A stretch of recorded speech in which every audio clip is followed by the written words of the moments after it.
朋友们，如果你是一个普通人，不管是因为自己看到还是感受到了人世间的八苦，想让自己离苦得乐，也不管是在什么因缘巧合的契机下，让你走进了修行之路的大门，这期内容呢，一定要耐心看完呢。我会告诉你在明心见性这条修行路上的一些首要问题。其实说到底呢，修行这个事是不需要专门谈的，这只是对还没有觉悟的人的一种提醒吧。就像一个学习不自觉的孩子，你会不停地提醒他要学习。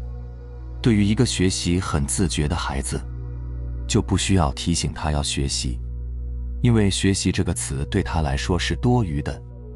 修行也是如此，因为修行本也是一种分别执念，是妄念。六祖慧能说，不识本心，学法无益。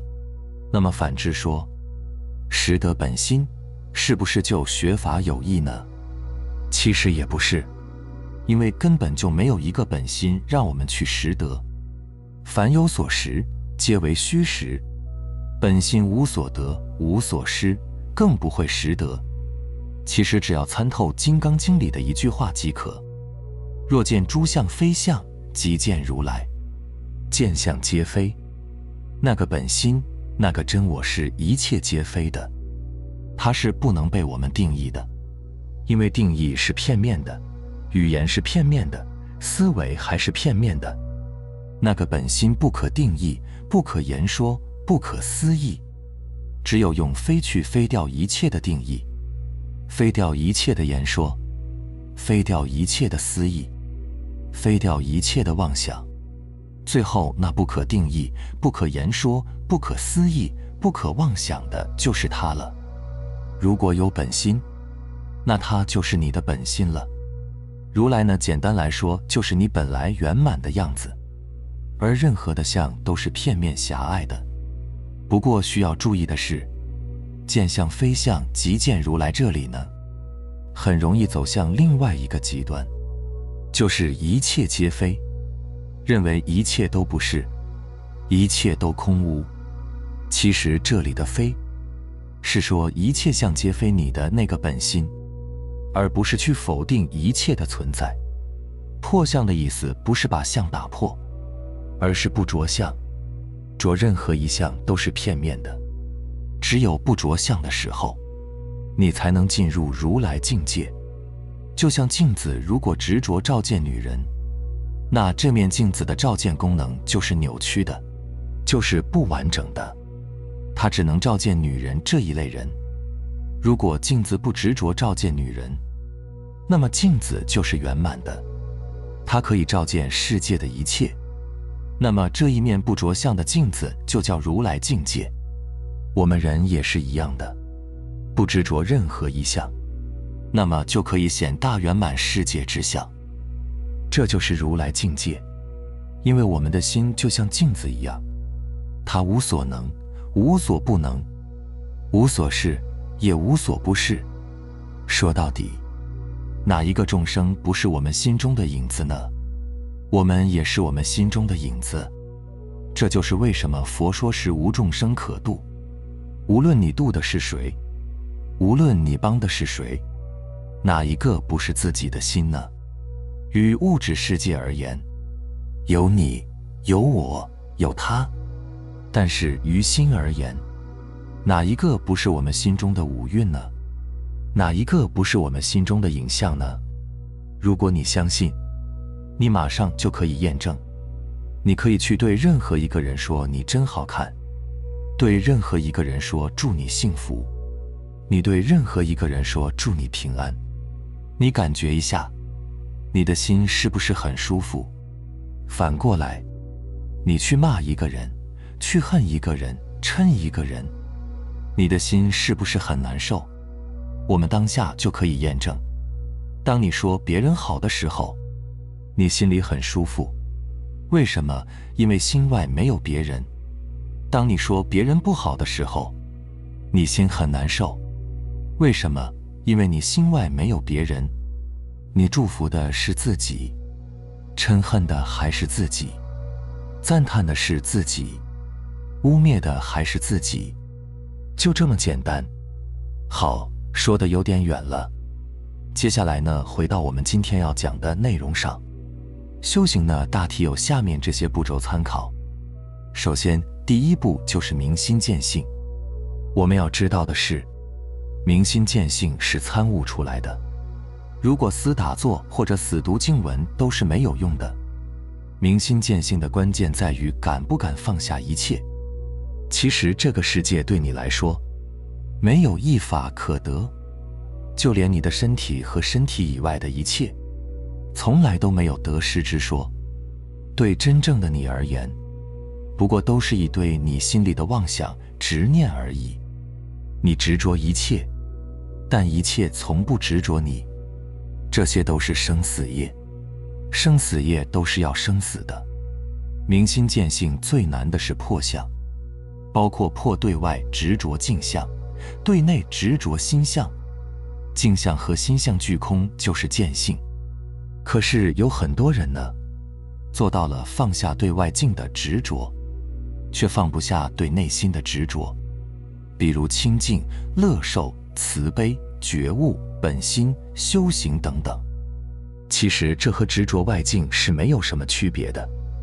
外境的一切是生死业，那么内心精神上依然都是生死业。烦恼是生死业，清净依然是生死业。见性不是见生死业，凡生死业都和自性本心无关。自性本心也是一个妄念，这个妄念依然是生死业。所以我们要实修，只有实修才能促进你明心见性。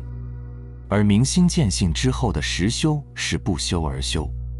这个时候的修行因为找对方向了，道路是明确的，那么你的修行就是一日千里。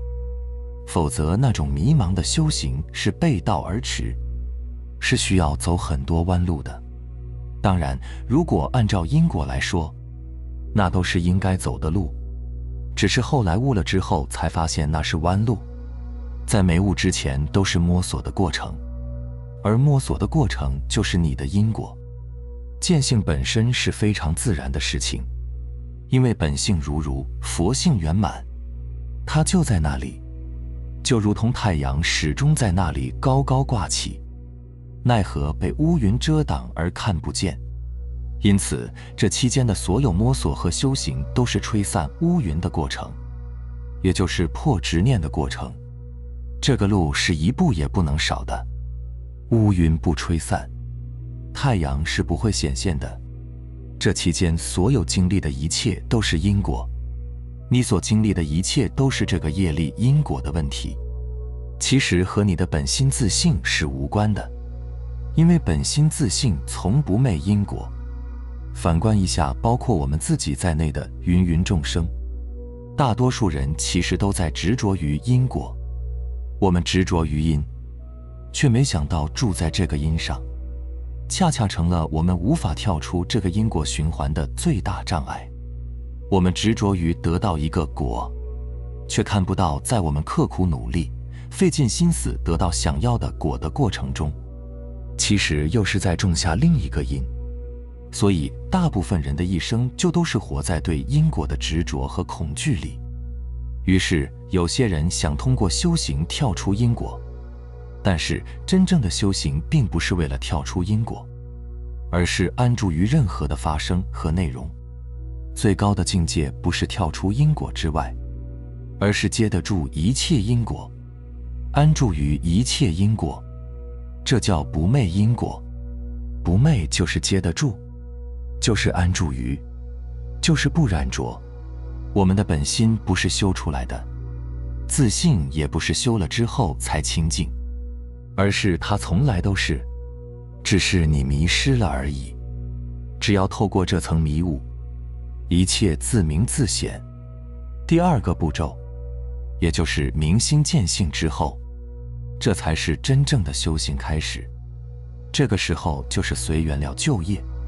一个修行人应该是无所畏惧的，所以真正的修行不是躲在家里、躲在山上、躲在寺院里，那些都是假修行。